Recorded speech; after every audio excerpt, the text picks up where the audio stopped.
Listen to the grand, celebrated speeches of the Roman Senate. Then listen to the silence that follows.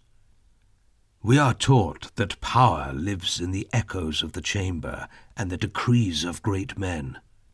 In truth, power is found in the silence after the speech, when the architects of the Republic look at one another and calculate the exact price of the souls they just bought. The Shadow Ledger, a new historical novel and audiobook by Martin Francom, strips away the myth of the Republic's final days. This is the unflinching counter-history of an empire liquidating itself. For 26 years, I stood in the corners of rooms where the fate of millions was decided. I am Lucrio, a freedman, a clerk, and a silent witness, auditing the crimes of those who claimed the glory.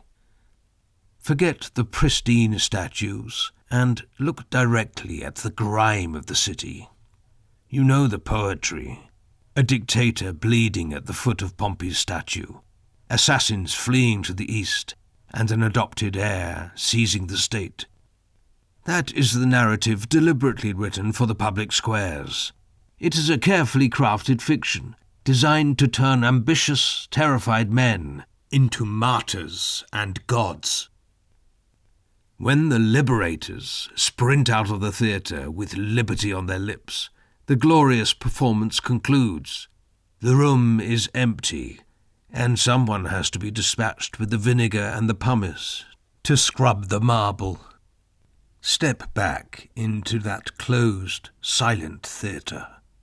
The air is stagnant, thick with the trapped biological warmth of sweat and the sharp, undeniable copper tang of a severed artery.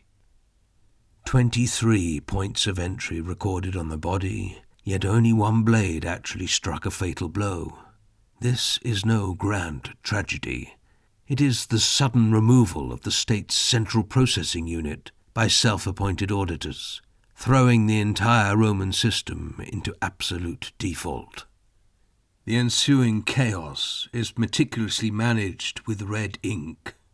The Republic sells itself to cover the mounting debt of its own failure.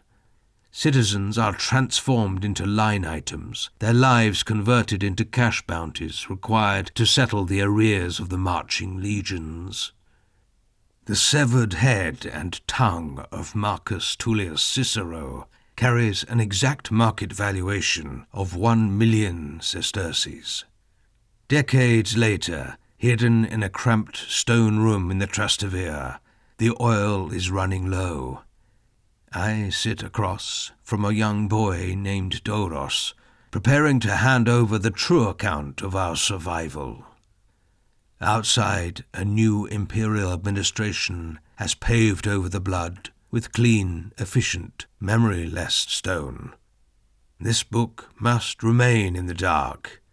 It must be copied and preserved in the shadows, so that the victor's narrative never becomes the sole survivor of the slaughter. But as I blot the ink on the final page, the brutal mathematics remain unchanged. The columns of Rome's ledger will never balance.